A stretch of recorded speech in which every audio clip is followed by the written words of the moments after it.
आणि महत्त्वाची बातमी मराठा आरक्षणासंदर्भात। मराठा आरक्षण जीआरच्या विरोधामध्ये हायकोर्टामध्ये 2 याचिका दाखल करण्यात आल्या आणि याबाबत सोमवारी आता सुनावणी होणार आहे। तर कोर्टामध्ये योग्य भूमिका मांडू, सरसकट आरक्षण दिलेलं नाही अशी स्पष्टता मुख्यमंत्री फडणवीसांनी केली आहे। तर मराठा आरक्षणाचा जीआर ओबीसींसाठी अडचणीचा असल्याचा आरोप भुजबळांनी केला आहे।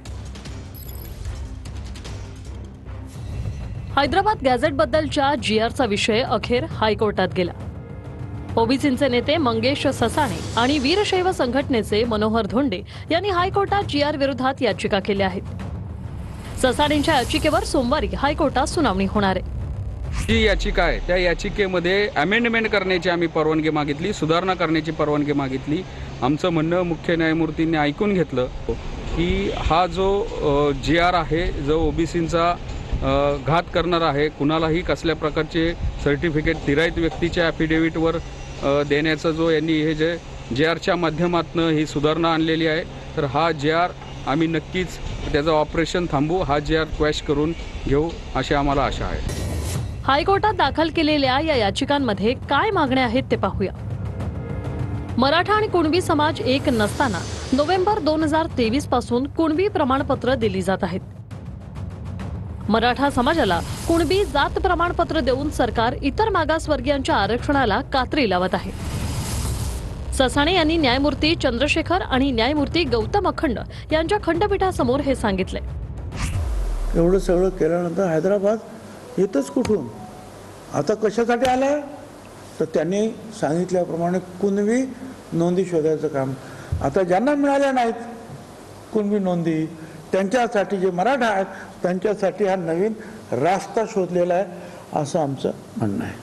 केवळ शपथपत्राच्या आधारे जातीचा निर्णय घेणे हे भारतात कुठेही मान्य नाही।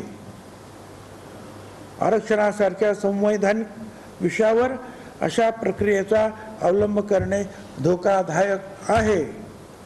तुझ्यासारखा गोरगरीब ओबीसीचा वापर करून मंत्रिपदाने घेतले आणि 40 हजार कोटीचा घोटाळा केला तू, आणि गोरगरीब ओबीसी रस्त्यावर पडला।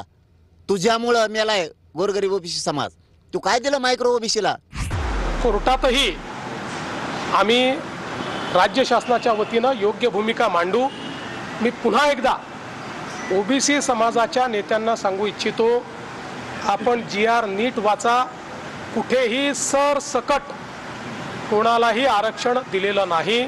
सामाजिक दृष्टीनं मी एवढं नक्की सांगतो, जोपर्यंत हे सरकार आहे तोपर्यंत ओबीसीवर अन्याय होऊ देणारच नाही। कायद्याने पुराव्यानिशी जे लोक अर्ज करतील त्यांचा पुरावा तपासून तो योग्य असेल तरच याच्यामध्ये आरक्षण मिळणार आहे।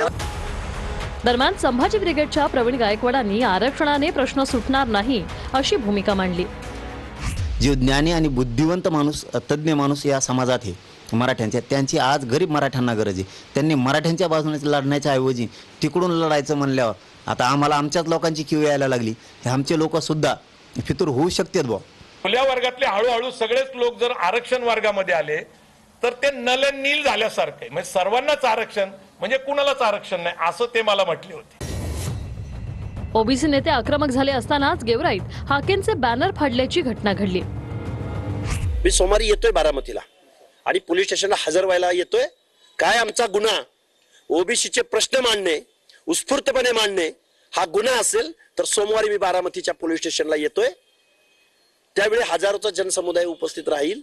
येतोय बारामतीला सोमवारी।